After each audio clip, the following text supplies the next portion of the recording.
آج امام ضامن کے صدقے میں دیں گے، جو کچھ دیں گے امام رضا کے نام سے دیں گے.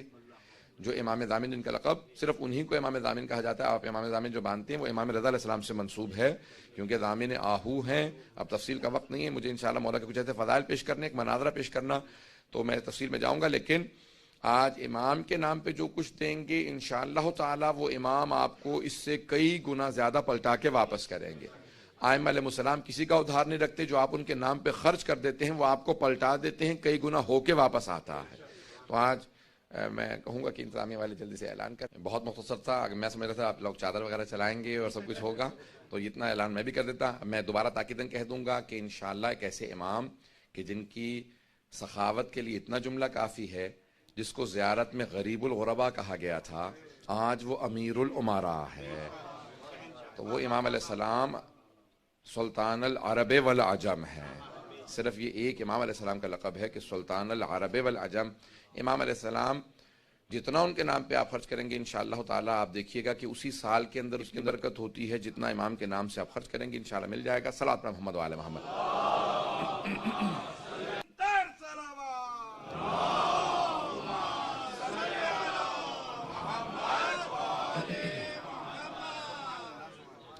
عزیزان گرامی، کیونکہ شب شہادت امام رضا، اس لیے میں کچھ مولا کے فضائل کو پیش کرنا چاہتا ہوں.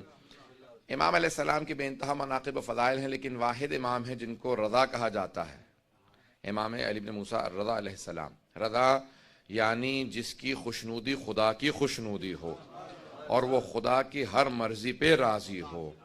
راضی برضا اللہ، جو اللہ کی ہر مرضی پہ، جو جناب سید الشہداء کا میدان کربلا میں رضن بقضائہ و تسلیما لامر جملہ ہے. اگر اس کا مصداق دیکھنا ہے تو جناب امام رضا علیہ السلام کو دیکھ لیں. امام کی بے انتہا فضائل و مناقب ہے. عزیزان گرامی، امام کی تاریخ کے الفاظ یہ ہیں کہ جب ایک مرتبہ مأمون ملعون جب حکومت میں آیا تو اس نے سوال کیا. سنیں گے سب لوگ عزیزان گرامی؟ تھوڑا سا وقت زیادہ کرا دوں گا تو چلتے رہیں گے میرے ساتھ. آج سلسلے کی چھٹی مجلس ہے اور اب مجالس کم ہیں تو اس لیے سن لیجیے. آج جب مأمون حکومت میں آیا تو اس نے آنے کے بعد فوراً سوال کیا کہ کس کس سے میری حکومت کو خطرہ ہو سکتا ہے. فاضل ابن ربی سے پوچھا تو اس نے کہا کہ 3 لوگوں سے تیری حکومت کو خطرہ ہو سکتا ہے. تو اس نے کہا میرے ذہن میں 2 تھے. تیرے ذہن میں کون کون ہے؟ کہا تیرا بھائی امین. کہا وہ تو بہت بے وقوف ہے، اسے میں راستے سے ہٹا دوں گا، قتل کروا دوں گا اس کو. دیکھیں، جو حکومت میں آتا ہے اور خدا کی خاطر حکومت نہ کرتا ہو وہ اپنوں کا بھی مخلص نہیں ہوتا. تو کہا اور؟ کہا کہ اس کا جو وزیر ہے کہ اس کو بھی میں راستے سے ہٹا دوں گا. کہا تیرے ذہن میں تیسرا کون ہے؟ کہا علی ابن موسیٰ الرضا علیہ السلام.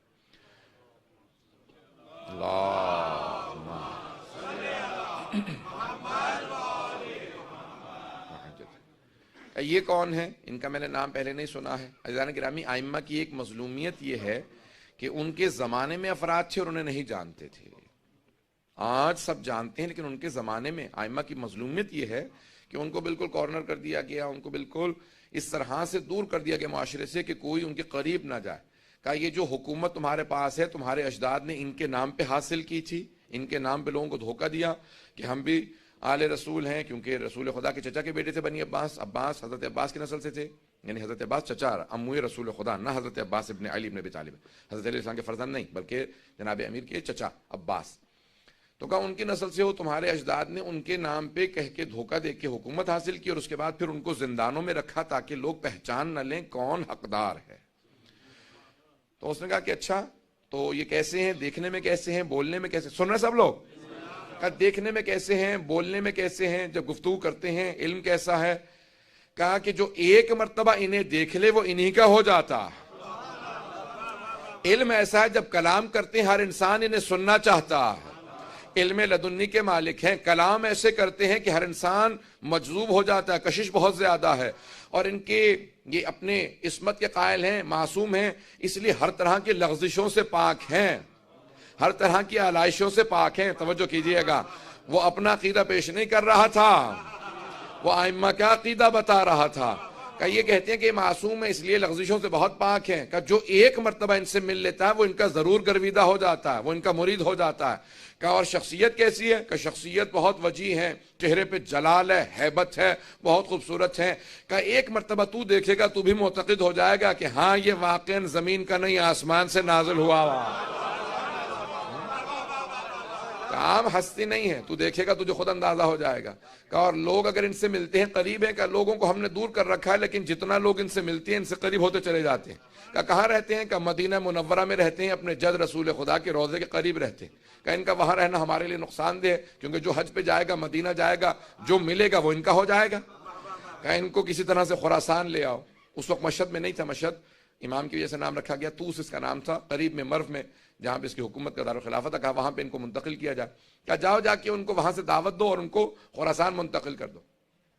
اور جب لے کے چلنا تو ان کو عماری میں بٹھا دینا. کہا عماری میں کیوں بٹھائے؟ کہا کیونکہ تو نے تو کہا کہ جو ایک مرتبہ دیکھ لے وہ انہی کا ہو جاتا ہے.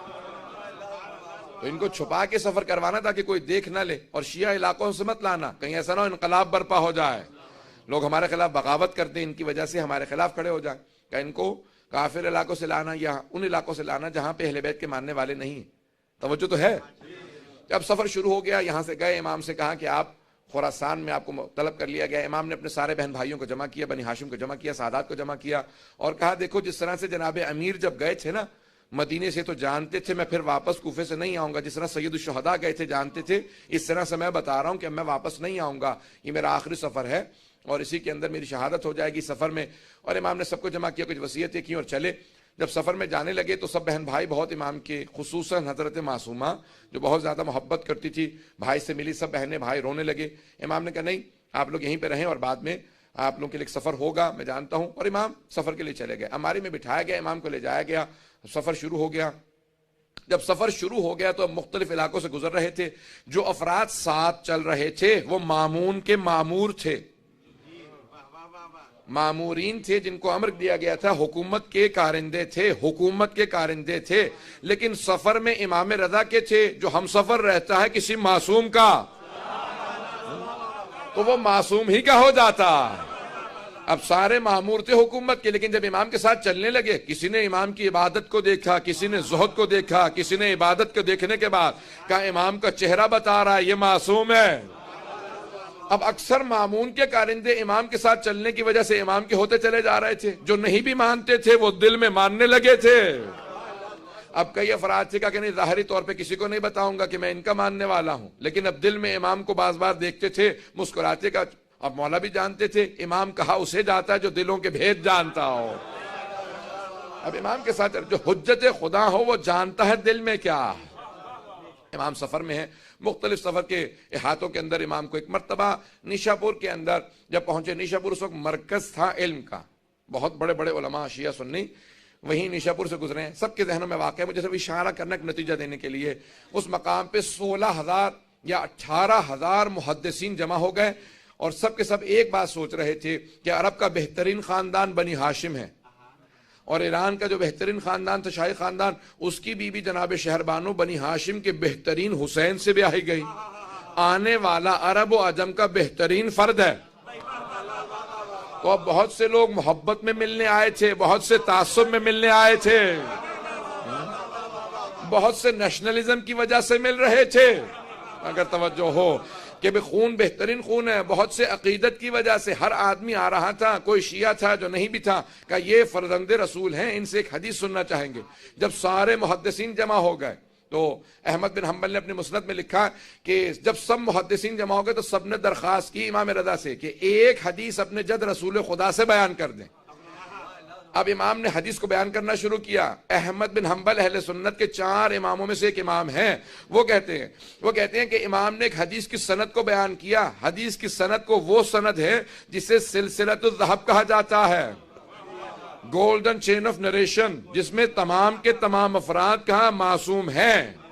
اس لیے عصمت کی وجہ سے اسے سونے کی سلسلہ سند کہا جاتا، سونے کا سلسلہ سند جہاں سب معصوم ہیں.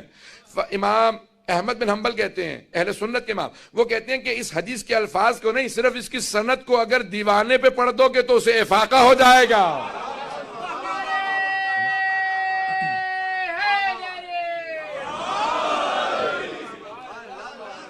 اگر دیوانے پہ پڑھ دو سے افاقہ ہو جائے گا. کہ کیوں؟ کہ اگر بیمار پہ پڑھو گے شفا مل جائے گی. کہ کسی بھی مرض کے اندر کوئی مبتلا ہو، کسی بلا میں مبتلا ہو، سند کو پڑھنے کا واحد حدیث ہے جس کے سلسلہ سند میں سب کے سب معصوم ہیں.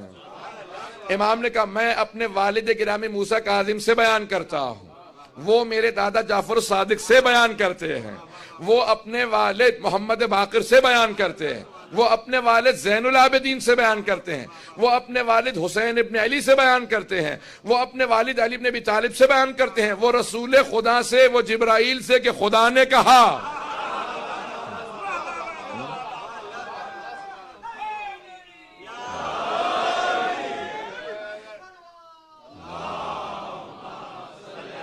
تھوڑا تھوڑا آگے تشریف لے آئیں گے، صلوات پڑھ کے تھوڑا تھوڑا اگر رحمت کریں اور اس طرف اگر ہو جائیں۔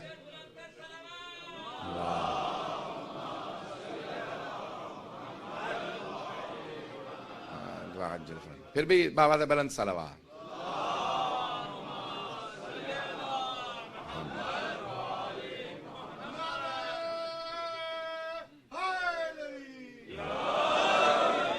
توجہ ہے سب لوگوں کی؟ ایک مرتبہ امام نے فرمایا کہ اللہ سبحانہ وتعالی کہتا ہے، یعنی حدیث قدسی ہے کہ کلمۃ لا الہ الا اللہ حسنی فمن دخل حسنی امن من عذابی۔ حدیث سب کے ذہنوں میں ہے، مجھے صرف نتیجہ پیش کرنا ہے کہ لا الہ الا اللہ میرا قلعہ ہے، جو میرے قلعے میں داخل ہوا میرے عذاب سے بچ گیا۔ امام نے یہ کہا اور آواز دی جس نے مہار پکڑ رکھی تھی، امام نے کہا اونٹنی کو آگے بڑھا دے۔ امام نے پردہ گرا دیا، جیسی اونٹنی آگے بڑھی امام نے سب کو سوچنے پہ مجبور کیا۔ جب سب لکھ رہے تھے سند کو، حدیث کے الفاظ کو، روایت کے الفاظ کو، متن کو سب نے لکھا، قلم روک دیے کہ صرف لا الہ الا اللہ کہیں جنت میں چلے جائیں گے۔ امام نے جب سب کو لمحہ فکریہ دے دیا، سوچنے پہ مجبور کیا، تو امام نے دوبارہ کا ذرا رک، ایک مرتبہ عماری کا پردہ ہٹایا۔ امام نے کہا بشروطہا، لا الہ الا اللہ کی کچھ شرائط ہیں، کنڈیشنز ہیں، وَأَنَا مِن شُرُوطِهَا، لا الہ الا اللہ کی شرائط میں سے ایک شرط کا نام امام رضا ہے۔ اب یہ امام نے کیوں کہا، میں نتیجہ، میں نے ساری حدیث کو اس لیے پیش کیا تبرکاً بھی اور اس لیے کہ میں جو ایک نتیجہ دینا چاہتا ہوں۔ امام پہنچے تو اس نے فوراً پہنچنے کے بعد مامون نے دیکھا امام کو، وہ جو سب سے دربار میں کہہ رہا تھا خبردار کوئی تعظیماً کھڑا نہ ہو، توجہ ہو، وہ خود ایک مرتبہ اپنے تخت پہ کھڑا ہوا اور امام سے کہنے لگا فرزند رسول تشریف لائیے، یہ آپ ہی کا تخت ہے، میرے تو وڈیرے بھی کہہ گئے اگر آپ نہ ہوتے تو ہم ہلاک ہو جاتے۔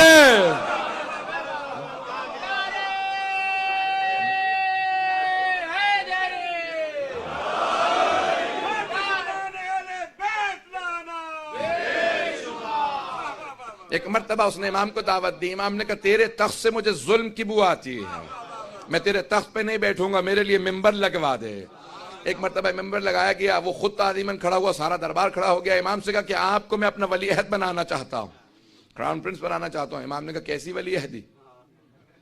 جب میں جانتا ہوں کہ میں تجھ سے پہلے شہید ہو جاؤں گا اور تو جو ہے مجھے خود سے زہر دے دے گا تو پھر میں کیسی ولی عہدی قبول کروں؟ کہ نہیں آپ کو ولی عہدی قبول کرنی ہی ہوگی۔ امام نے کہا اگر زبردستی ہے تو پوچھ کیوں رہا ہے؟ جو تو نے لگانا میرے نام کے ساتھ لقب لگا دے، اگر پوچھ رہا ہے تو میں رد کرتا ہوں۔ یہ اگر توجہ ہو، امام نے کہا اگر پوچھ رہا ہے تو میں رد کر رہا ہوں، اور اگر تیری زبردستی ہے تو نے جو بھی نام لکھنا ہے میرے نام کے ساتھ لقب لگا دے۔ اس نے کہا نہیں آپ ولی عہد ہیں۔ امام نے کہا ایک شرط کے ساتھ، کوئی فیصلہ نہیں کروں گا،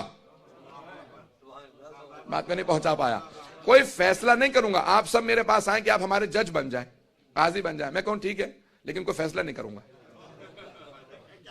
تو اس کا مطلب ہے کون سے جج، کیسا جج؟ جب فیصلے کوئی نہیں کروں گا تو جج کس بات کا ہوں؟ امام نے کہا ولی ہے تو فیصلہ کوئی نہیں کروں گا۔ اس کو سمجھ نہیں آیا، اس نے کہا ٹھیک ہے قبول ہے۔ اس نے اس کو قبول کر لیا، کہا ولی عہدی قبول ہے، آپ ولی عہد ہیں، ایک مرتبہ ہر جگہ پہ اعلان کر دو۔ اب امام نے جب دیکھیں ابھی امام کیا کہہ کے آئے ہیں، بے شروطہا، لا الہ الا اللہ کی شروط میں سے ایک شرط ہوں۔ امام سمجھا یہ رہے ہیں کہ اس کی ولی عہدی معنی ہی کچھ نہیں رکھتی، میں توحید کی شرائط میں ہوں۔ جو توحید کی شرائط میں ہو، مامون کی ولی عہدی کیا معنی رکھتی ہے؟ اگر بات پہنچ رہی ہو، اس کی ولی عہدی کی حیثیت کیا ہے؟ میں توحید کی شرائط میں ہوں، یہ ایک ظالم بادشاہ ہے۔ اب وہاں پہ اب میں کیونکہ آخر میں وقت نہیں ملے گا تفصیل سے نہیں پیش کر سکوں گا، ایک مرتبہ فیصلہ آیا اس کے سامنے اور ایک آدمی کو لایا گیا کہ یہ چور ہے، اس نے چوری کی ہے۔ تو اس نے مامون نے فوراً چور سے سوال کیا کہ بھائی واقعی تم نے چوری کی ہے؟ اس نے کہا ہاں چوری کی ہے۔ کہا جانتے ہو چوری کی سزا کیا ہے اسلام میں؟ کہا ہاں ہاتھ کاٹ دیا جاتا ہے، حد جاری ہوتی ہے۔ کہا اچھا حد جاری ہوتی ہے، جانتے ہو پھر بھی چوری کی اور اقرار بھی کر رہے ہو؟ کہا ہاں حد جاری ہوتی ہے، لیکن کون حد جاری کرے گا؟ کون میرا ہاتھ کاٹے گا؟ تو نہیں پہنچا پا رہا۔ نہیں پہنچا پا رہا. کہا تو میرا ہاتھ کاٹے گا؟ ہاں میں ہاتھ کاٹوں گا. تو نے سوال کیسے کر دیا کہ میں تیرا ہاتھ کاٹوں گا؟ کیوں نہیں کاٹ سکتا؟ میں حاکم وقت ہوں. کہا سن، تیرے باپ نے جو بیت المال سے پیسہ چرایا تھا اس سے ایک کنیز کیوں خریدا؟ تو اس سے پیدا ہوا. تو پوری امت کی ملکیت ہے، حاکم نہیں ہے. خبردار میرے سے اونچی آواز سے بات نہ کرنا. میں امت ہوں، تو امت کی ملکیت ہے. اس نے کہا تو نے میری توہین کی ہے، جسارت کی ہے، تجھے سزا ملے گی اور ہمارا ولی عہد فیصلہ کرے گا. امام سے کہا کہ آپ فیصلہ کیجئے. امام نے کہا کیسا فیصلہ؟ کہا آپ ولی عہد ہیں، آپ فیصلہ کیجئے. امام نے کہا میں نے تو پہلے شرط رکھی تھی کوئی فیصلہ نہیں کروں گا. بات واضح ہے، میں نے تو پہلے شرط رکھی تھی کوئی فیصلہ نہیں کروں گا. اس نے کہا کہ نہیں، آپ کو فیصلہ کرنا ہوگا، میرے پہ حرف آ رہا اور آپ فیصلہ نہ کریں. امام نے کہا پھر سن، جو یہ کہہ رہا ہے وہ سچ ہے.